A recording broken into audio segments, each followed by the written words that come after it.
இருக்காரா? அவர் என்ன சப்பாத்தி மாவை கையில ஊட்டுறீங்க?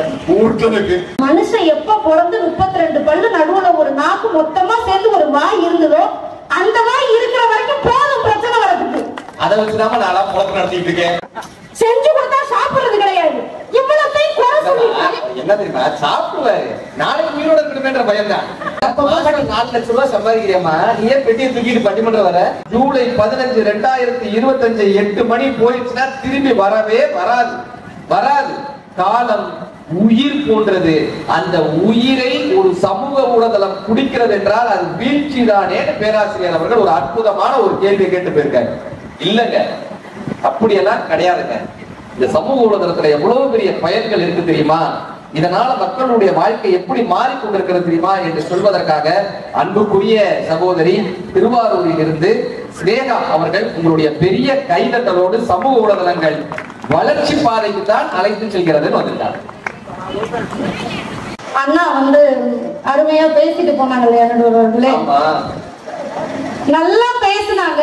கொஞ்சம் நல்லதையும் பேசிருக்கலாம். என்ன பேசினாலும் கேட்கறாங்கிறதுக்காக என்னத்தை வேணாலும் பேசக்கூடாது. ஓ வாய் ஓ உருட்டு, நீ உருட்டுப்பா அப்படிங்கிற மாதிரி வந்ததுல இருந்து உருட்டிட்டு போய் உட்கார்ந்துருக்காரு. உருட்டி இருக்காரா? அவர் என்ன சப்பாத்தி மாவை கையில ஊட்டுறீங்க? இல்ல, அதை விட இது முரட்டு உருட்டால இருக்குன்ற அளவுக்கு வாழ்றதும் வளர்றதும் எல்லாமே இங்க சமூக ஊடகங்கள்ல. மேடைக்கு சமூக ஊடகங்கள் என்ன செய்கிறது, இன்னொங்களுக்கு என்னெல்லாம் செய்யணும்னு எனக்கு தெரியல. ஆனா அவர் வந்த உடனே அந்த யூடியூப் சேனல் என்னன்னு கேட்டு வச்சுட்டாரு. நான் பேசுனது நீங்க போடுவீங்கல்ல அப்படின்னு கேட்டு வச்சுட்டு அவங்க உட்கார்ந்தாரு. இங்க எல்லாமே அனுபவிச்சுக்கிறதெல்லாம் ஒரு இடத்துல இருந்து, ஆனா குறை மட்டும் சொல்றது. இவங்க என்ன பேசுறாங்க? போன்ல தான் பிரச்சனை, போன் வந்ததுக்கு அப்புறம் தான் பிரச்சனை, தொழில்நுட்பம் வந்ததுக்கு அப்புறம் தான் பிரச்சனை. அப்படி எல்லாம் கிடையாது. மனுஷன் எப்ப பிறந்து 32 பல்லு நடுவுல ஒரு நாக்கு மொத்தமா சேர்ந்து ஒரு வாய் இருந்ததோ அந்த வாய் இருக்கிற வரைக்கும் போதும் பிரச்சனை வரதுக்கு. அதை வச்சுதான் நான் பொழப்பு நடத்திட்டு இருக்கேன். காமால காரனுக்கு கண்டதெல்லாம் மஞ்சளாதான் தெரியும்ன்ற மாதிரி எங்க அண்ணனுக்கு பாக்குறதெல்லாம் பிரச்சனையாவே இருந்தா நாங்க என்னதான் பண்றது? அவருக்கு எல்லாம் கருப்பா தெரிஞ்சிருக்கு. வாழ்க்கையில ஒரு பாசிட்டிவான என்ன வேணாம் பண்ணுறது. எப்ப பார்த்தாலும் அது விளங்கல, இது விளங்கல, அது நல்லா இது நல்லா வார்த்தையே விளங்கலன்னா எங்கிட்ட இருந்து உங்க வாழ்க்கையெல்லாம் நல்லா இருக்கும் போது ஒரு பாசிட்டிவிட்டி வேணாமா? நீங்க அல்வா சாப்பிட்டீங்கன்னா நல்லா இருக்குன்னு சொல்லுங்களேன். கருப்பு போனாலும் பரவாயில்ல. இவ்வளவு கஷ்டப்பட்டு நாங்க சமைச்சு கொடுக்குறோம். யூடியூப்ல பார்த்து சமைச்சு கொடுத்தா அது கருப்பா இருக்கா சேப்பா இருக்கான்னு ஆராய்ச்சி பெரிய நாசா விஞ்ஞானிகள் செஞ்சு கொடுத்தா சாப்பிடுறது கிடையாது. இவ்வளத்தையும் குறை சொல்லிருக்காங்க. என்ன தெரியுமா, சாப்பிடுவாரு நாளைக்கு உயிரோட இருக்கணும்ன்ற பயம் தான். இவ்வளத்தையும் சாப்பிட்டு உயிரோட தானே இருக்காரு. ஏன்னா ஒரு நாள் 2 நாள் பொழப்பா 15 வருஷமா அழகான மனைவியோட அன்பான குடும்பம் நடக்குது. இன்னைக்கு சாப்பிடுறத பத்தி நான் குறை சொல்ல மாட்டேன். இன்னைக்கு போன்ல என்ன இருக்கு என்ன இருக்குன்னு எவ்வளவு ஆனந்தமா பேசுறாங்க. உங்க வீட்டுக்காரருக்கு கவலை இல்லப்பா, நீ பட்டிமன்றம் வந்துடுற. வாட்ஸ்அப்க்கு போட்டோ கேட்டா ஒரு தடவை கூட மனுஷன் நார்மல் கேமரால எடுத்ததே கிடையாது. எடு ஸ்னாப்சாட் போடு ஃபில்டர் கமலாசன் கலர்ல ஒரு போட்டோ அனுப்புறாங்க. இவ்வளவு வசதியை அனுபவிச்சுக்கிட்டு இன்னைக்கு தொழில்நுட்பம் வேண்டாம், ஃபில்டர் வேண்டாம், இதெல்லாம் பேச்சா? உங்க பேர்ல கொஞ்சமாச்சும் மனசாட்சி இருக்கா? நான் கேக்குறேன். ஃபில்டர் போட்டுமே பாவம் மனுஷன் பேசி டார்க்கா தான் வருது. அப்புறம் அதையும் அப்ளை பண்ணி பார்த்தாரு. அதனால தான் வந்து போட்டுட்டாரு. எல்லா ஃபெசிலிட்டியையும் அப்ளை பண்ணி பார்த்து டார்க் பத்தி கம்ப்ளைன்ட் வேற இங்க. நம்ம தமிழ் பண்பாட்டோட உச்சாணி பொங்கலை எடுத்து நிப்பாட்டுற விஷயம் என்ன? விருந்தோம்பல். விருந்தோம்பல்னா அது தமிழ் பண்பாட்டுக்கே உண்டான விஷயம். அந்த விருந்தோம்பல் என்ன சொல்லிருக்காங்க? வீடு தேடி வந்தவங்களுக்கு என்ன ஆனாலும் உணவு கொடுக்கணும். இன்னைக்கு சமூக ஊடகம் என்ன தெரியுமா சொல்லுது? வீடு தேடி வந்தவங்களுக்கு உணவு கொடுக்கிறது 2ஆம் பட்சம்.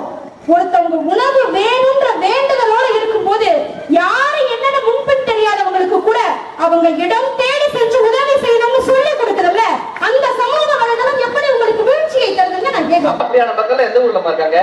எங்க ஊர்ல இருக்காங்க. நான் என்ன பண்றது? ஏதாவது சொந்தக்காரங்க வீட்டுக்கு நான் வரேன் போன் பண்ணா கூட்டிட்டு போயிருக்கேன். எங்க அக்கா அவ்வளவு அரேஞ்ச்மெண்ட்ஸ் பண்ணி வச்சிருந்தாங்க. உண்மையிலேயே விருந்தோம்பலுக்கு பேர் போன ஊர் புதுவை மக்களாக இருக்கு. அவ்வளவு ஒரு பிரியத்தோட உழைச்சு களைச்சு பொழப்புக்கு போய் சம்பாதிச்சதெல்லாம் ஒரு காலம் சார். இன்னைக்கு ஒரு பேச்சுக்காக சொன்னேன், எங்க அக்காவை பாராட்டும் கேட்டிருக்காங்க. அப்படி எல்லாம் இல்ல. நீங்க ஒரு நாள் எங்க அக்கா வீட்டுக்கு வந்து பாருங்க, முனியாண்டி பவனே எங்க அக்கா மெனுல தான் இருக்கும். முனியாண்டி இன்னைக்கு கவர்மெண்ட் துறையில இருந்து எத்தனை பேர் சம்பாதிக்கிறாங்க? எல்லாரும் ஆசைப்படுறது ஒரு கவர்மெண்ட் வேலைக்கு போய் நிரந்தரமான சம்பளம் வாங்கணும் அப்படிங்கிறது தான். அதிகபட்சமா ஒரு கவர்மெண்ட் துறையில இருந்து எவ்வளவு சம்பாதிச்சிடலாம்? 50,000 சம்பாதிக்கலாம், 1 லட்சம் சம்பாதிக்கலாம், 2 லட்சம் கூட சம்பாதிக்கலாம் வச்சுங்களேன். சொல்லுங்களேன். அதாவது அரசாங்கத்தில் இருப்பது வேலை அல்ல, அது சேவை. மற்றவை எல்லாம் வேலை. ஆனால் அரசு பணியாளர்கள் செய்வது சேவை. அதை மற்றொரு வேலையோடு ஒப்பிடவே முடியாது. எந்த அரசு பணியாளர்களை எடுத்துக்கொண்டாலும் அவர்கள் பணத்திற்காக வேலை செய்வதில்லை, மக்களுக்காக சேவை செய்கிறார்கள். கண்டிப்பா அவர்கள் நீங்க இன்னொரு வேலையோடு ஒப்பிடவே முடியாது. நீங்க 10,000 ரூபாய் அல்லது 5,000 ரூபாய் இருந்தாலும் கூட அதை மக்களுக்காக அவர்கள் செய்யக்கூடிய சேவை. நீங்கள் பணத்தால் வேலையை வாங்கிவிட முடியும், சேவையை வாங்கவே முடியாது. காலையில எந்திரிச்சு உங்களுக்கு பிடிச்ச சாப்பாடு என்ன செய்யணும் விருப்பப்படுறீங்களோ உங்க காசுல வாங்கி நீங்களே சமைச்சு நீங்களே சாப்பிட்டு அத வீடியோ மட்டும் எடுத்து போட்டா போதும். மாசம் 2 லட்சம் யூடியூப் கார வருமானம் தரான். நம்ம காசுல நம்மளே வாங்கி நம்மளே சாப்பிட்டுக்கிறதுக்கு யூடியூப் வருமானம் கொடுக்குதுன்னா நீங்க எத்தனை யூடியூப் சேனல் வச்சிருக்கீங்க? நான் இப்போதைக்கு 2 மட்டும் தான் வச்சிருக்கேன். 4 லட்சம் ரூபாய் சம்பாதிக்கிறியம்மா, நீ ஏன் பெட்டியை தூக்கிட்டு பட்டிமன்றம் வர?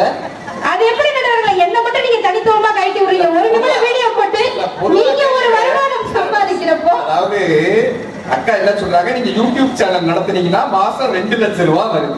2 யூடியூப் சேனல்னா 4 லட்சம் ரூபாய் வரக்கூடிய எங்கள் திருவாரூர் சினேகா அவர்களே, அப்புறம் ஏன் பெட்டியை தூக்கி கொண்டு புதுச்சேரி பட்டிமன்றத்துக்கு கிளம்பி வந்தீங்க? எங்க அக்கா கேட்கிறாங்க.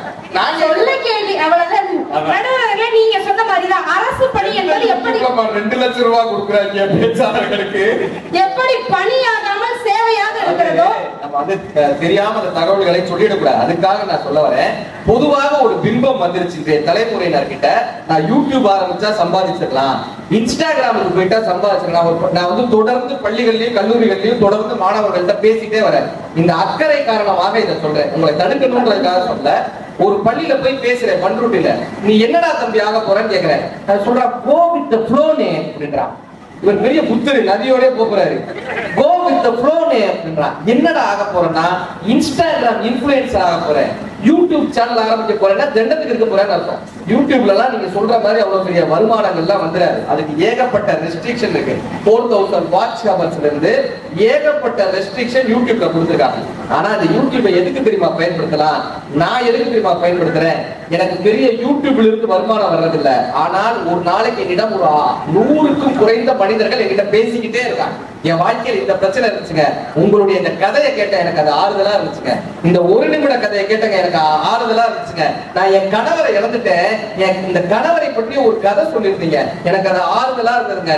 1000 கோடி கொடுத்தாலும் நம்மால் இந்த ஆறுதலை கொடுத்து விட முடியாது. இந்த ஆறுதலை கொடுக்க வேண்டும் என்கிற ஒரு காரணத்திற்காகத்தான் நான் தொடர்ந்து இந்த சமூக வலைதளத்துல பேசிட்டு இருக்கேன்.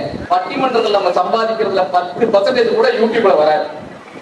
ஆனாலும் உண்மை எவ்வளவு ஓப்பனா சொல்லுவீங்க, நான் எதிர்பார்க்கல.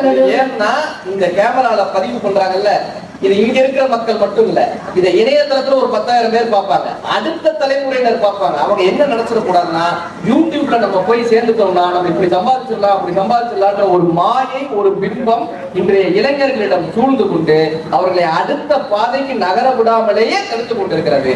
கல்வி மட்டும்தான் உங்களை உயர்த்தக்கூடிய ஆயுதம், கல்வி மட்டும்தான் உங்கள் வாழ்க்கையை அடுத்த கட்டத்திற்கு அழைத்து செல்லும். இந்த சமூக ஊடகத்தை கல்வி அறிவு கொண்டு பயன்படுத்தினால் மட்டும்தான் நீங்கள் வாழ்க்கையில் முன்னேற முடியுமே தவிர யூடியூபில் சென்று கோமாளித்தனம் செய்வதால் உங்கள் வாழ்க்கையில் நீங்கள் முன்னேறவே முடியாது. இன்றைய சமூக வலைதளங்களும் அப்படித்தான். நீங்கள் என்ன கேட்கிறீர்களோ அதை மட்டும்தான் அது கொடுக்கும். நீங்கள் என்ன பார்க்க விரும்புகிறீர்களோ அதை மட்டும்தான் அதை காட்டும்னு சொன்னா, நல்லதையே பார்ப்போம், நல்லதையே கேட்போம், வாழ்க்கை அழகாக நல்லதாகவே இருக்கும் என்று கூறி நல்ல வாய்ப்பு தெரிஞ்சு பாராட்டி விடுகிறேன். நல்ல ஒரு ஆணித்தரமான ஒரு கருத்துக்களை ரொம்ப சிறப்பான முறையில் வகுத்து கொடுத்தாங்க. புதுக்கோட்டை பாக்கியலட்சுமியினுடைய கதை போலவே அற்புதமான ஒரு கதையையும் நமக்கு சொன்னாங்க. நீங்க சிலப்பதிகாரத்திலிருந்து மணிமேகலையிலிருந்து சொன்னாங்கல்ல, அத்தனை நூல்களையுமே ப்ராஜெக்ட் மதுரை அப்படின்ற இணையதளத்துல போய் பார்த்தீங்கன்னா எல்லாமே பிடிஎஃப்ல வந்துருச்சுங்க. ஓலைச்சுவடியில் இருந்து இன்னைக்கு பிடிஎஃப் வரைக்கும் நம்ம தமிழை வளர்த்திருக்கிறோம் என்று சொன்னால் அதற்கு இந்த சமூக ஊடகங்கள் தானே காரணம்னு அற்புதமா வந்து கேட்டு போயிருக்காங்க.